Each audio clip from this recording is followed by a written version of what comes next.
Hello everyone and welcome to EduTap. So guys, we're back with another session for Himachal Pradesh Administrative Services for the year 2021. And these sessions are to be helping you with your preparation for the mains. So guys, in the last session, we discussed what Pressy writing is all about and what are the do's and don'ts of Pressy writing. So if you have not watched that video, the link for the video is given in the description of the video. You can go watch it and you can find the PDFs of these session in our Telegram channel. The link for which has also been given in the description of the video. So in this video, we'll be discussing about Pressy writing. Right, we'll be practicing what Pressy writing looks like and how you should frame your Pressy in the actual paper.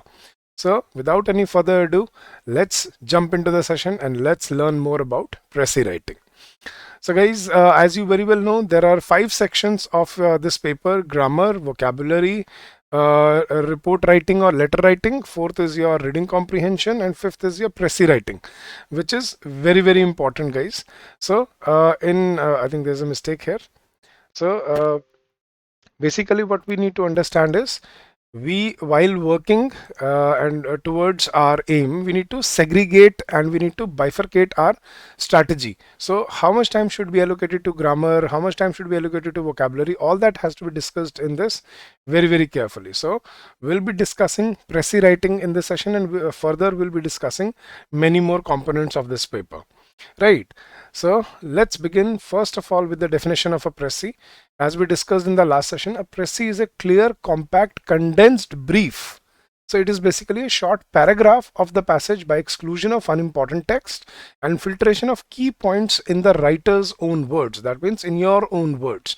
So you have to basically rephrase the central theme or the gist of the passage in your own words. So Pressy writing is regarded as a very important kind of composition because it develops one's capacity to discriminate between the essential and the non-essential. So the basic outline of a Pressy is you have to plan, or outline the original passage, then keep the abstract of the passage only, selection of the most prominent phrases and sentences, and then form a chain of facts and connect to make an organic whole. And we know that what are the do's and don'ts of a Pressy. Pressy should be written in the 1/3 of length of the original passage. Right, it has to be written in only one paragraph with title on the top. So starting with the title line, and then you have to write your Pressy in only one paragraph. So let's see how to draft a Pressy in your actual paper. So we'll be reading a passage now, and we'll be trying to make a Pressy of the same. So here goes the passage, guys. It is estimated that about half of the Indian population has been living below poverty line. However, official figures show that poverty in India has declined from 36% in 84-85 to 29% in 87-88. Now, these figures cannot be relied upon because they are prepared on the dictate of the political bosses.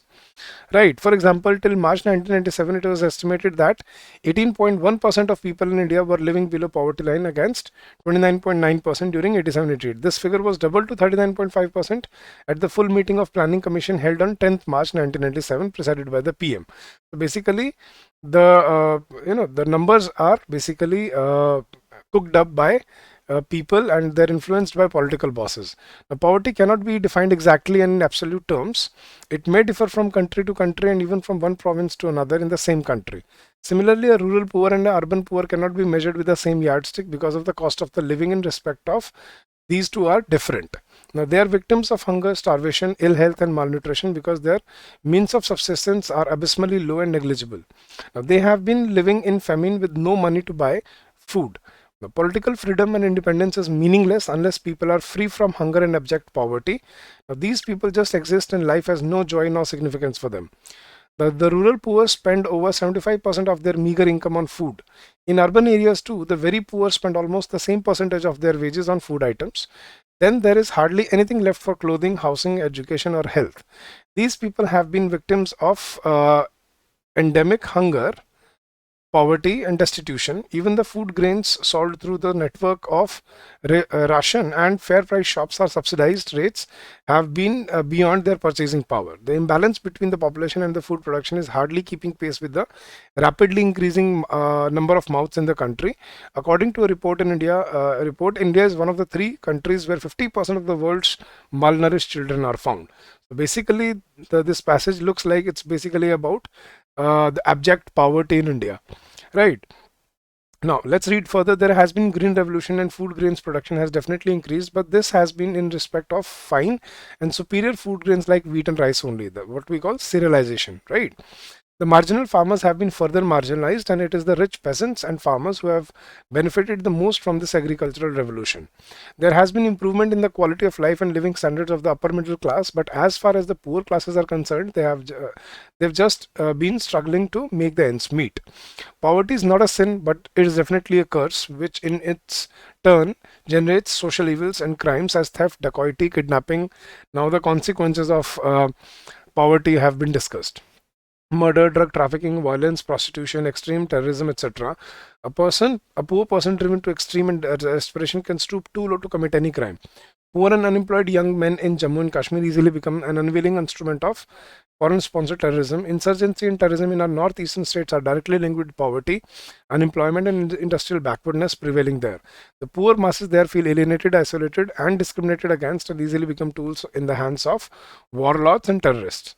Naxalite and People's War ground movements thrive well in the regions where there is extreme poverty, illiteracy, and economic backwardness. Many a time, extreme poverty pushes the people to suicide. With the political leaders, poverty alleviation has just been a mere vote catching slogan. In spite of 70 years of independence and political freedom, the masses in India are living below the poverty line. They are not only poor but also illiterate. Hungry person is the most frustrated person. For him, morality, conscience, social order, religion, patriotism, etc. have no value, and even availability of unemployment, land, water, food, grains is further shrinking in the country. The natural resources are already under pressure, resulting in adverse environmental consequences. So India is basically a welfare state, and it is the duty of the government to see that all citizens lead a good, meaningful, satisfying, and qualitative life.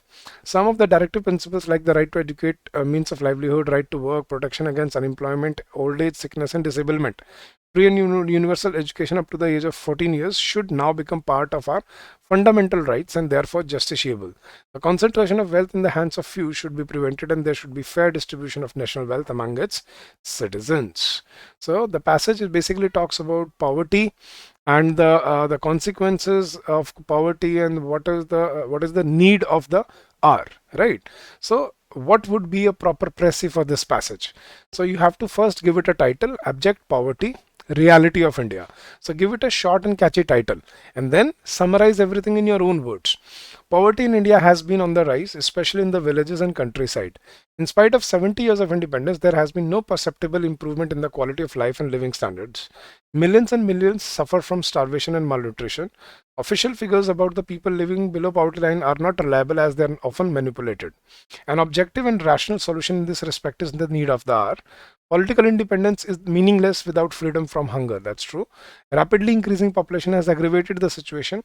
India remains one of the top countries where children are malnourished and ill-fed. The Green Revolution has benefited only the rich farmers and affluent people in the society. The poor have been further marginalized here too. Poverty is a curse and root cause of many evils and crimes. Poverty alleviation has been a mere vote luring agenda with political leaders. Poverty amidst plenty is the main problem. A proper balance should be maintained between industrial and agricultural growth and expansion. Many of the directive principles enshrined in our constitution need to be made fundamental rights, and fair distribution of national wealth among its citizens is another factor that should be taken care of. So basically, I've highlighted all the important points that were discussed in the passage, and I presented them in my own words. So that is what is called a Pressy, right? Do not follow the sequence of the passage. Make your own sequence. Start with the central theme of the passage and then frame your Pressy around it. That is what we call an excellent Pressy, guys. So I hope you would have understood what a Pressy looks like and how it should be framed. While you are reading through the passage, mark down the important keywords of all the paragraphs and then frame it in your own words, right? So you have to practice that. And if you practice one Pressy every day, I think you'll be able to score really good marks in this. So guys, I have an exercise for you. right? Whosoever watches this video, just go through this passage that is in front of you. Now PDF, you can also find the PDF of this session in our Telegram channel, the link for which is given in the description of the video. So just go through this passage and try to make a Pressy of this passage. Let's see how well you frame a Pressy for such a difficult passage which is full of factual information, right? So draft your Pressy and put it in the comment section of the video, and let's see if you are able to bring it up to the level which is required to score excellent marks in the paper, right? So that is it for this session, guys. That was it for Pressy writing. We'll be discussing further verticals of this paper in the next upcoming sessions. So I hope this was insightful to you. I hope this was helpful to you. And guys, if you wish to contact us for anything, please feel free to do so. This is our contact number, 8146207241. You can call us during the office hours, or you can also drop us an email at hello@edutap.co.in. And this is our website, www.edutap.co.in, if you wish to check out our courses. So thank you so much, guys, and I wish you all the very best for your preparation, for your journey, and happy learning to all of you.